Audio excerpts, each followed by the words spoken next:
Latino vote has been credited with making the difference in recent elections, electing George W. Bush in 2004 and Barack Obama in 2012.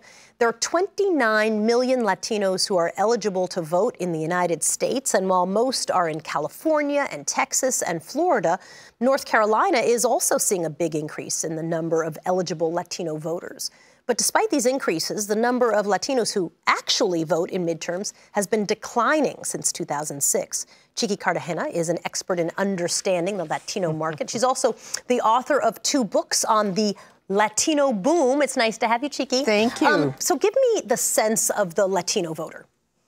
Well, as you well said, 29 million are eligible, but let me put that number in perspective. There are 60 million Latinos in this country. 85%, by the way, are citizens. The other 15% are on the way of becoming citizens. But only 20 million of the 29 million eligible are actually registered to vote.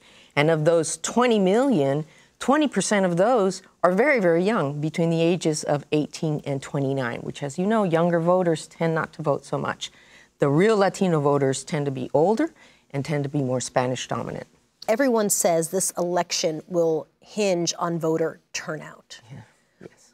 And yet, Latino voter turnout is consistently low. People predict high, people say this election's gonna be the one, and Latinos do not turn out to vote. Why not?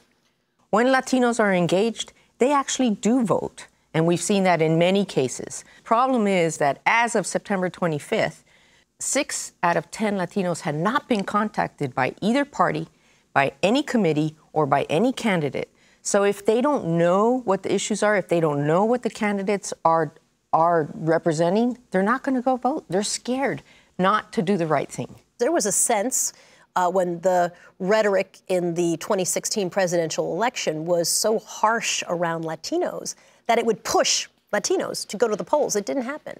You would think that, Trump calling us rapists and the reality is that immigration is not the most important issue to Latinos.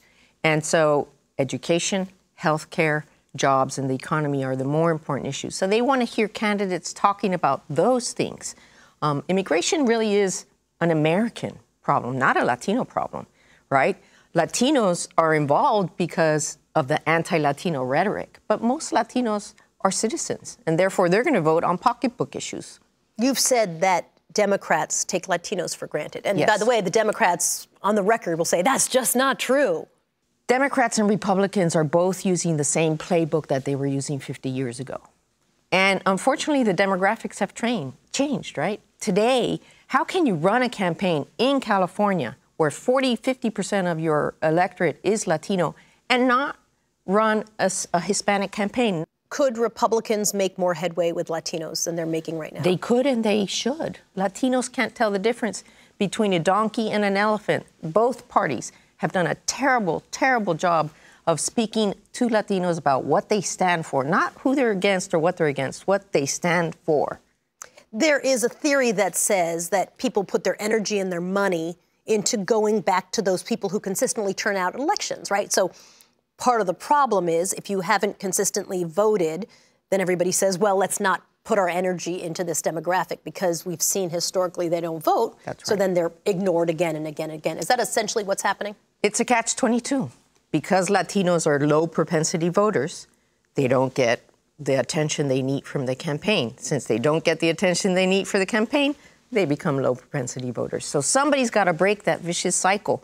And it's going to take somebody with cojones to say, whether that's the DNC or the RNC or both, to say, I want these voters, and I'm going to go get them. I'm going to start now. We've also seen that early engagement helps. When Obama was running his re-election campaign in 2012, he was known as the deporter-in-chief, right? Well, he started in April his positive messaging using people, messengers, Latinos, who could talk about what he was doing for the Latino community. And by the time the election came, he won 72% of the vote. But he started off really upside down with the Latino population, and he was able to fix it by continuous messaging and positive messaging about what he was doing for the country. Chiqui Cartagena, so nice to have you. Thanks for your analysis. Thank you.